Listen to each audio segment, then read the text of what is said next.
Friends, আজকে আমি চিকেনের টেংরি রান্না করছি। প্রথমে লঙ্কা, কাঁচা লঙ্কা আর পেঁয়াজ দিয়ে ফোড়ন দিয়ে দিয়েছি, ভেজে নিয়েছি। তারপরে টেংরিগুলোকে দিয়ে দিয়েছি কড়াইতে। এবার একটু ভেজে নেব ভালো করে। ভাজা হয়ে যাওয়ার পর মশলাটা দেবো, ভাজা হয়ে যাক।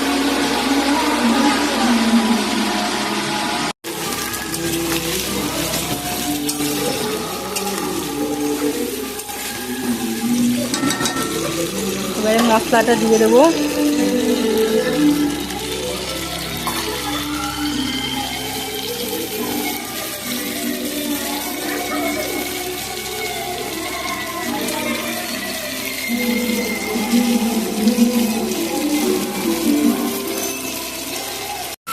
ভালো করে এবারে কষিয়ে নিতে হবে মশলাটা দিয়ে।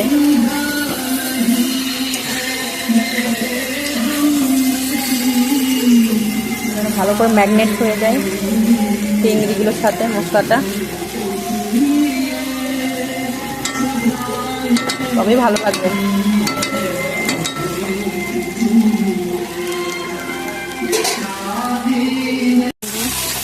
কষানো হয়ে গেছে, এবারে জল দিয়ে দেবো।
আর একটু জল দাও তো, একটু জল লাগবে।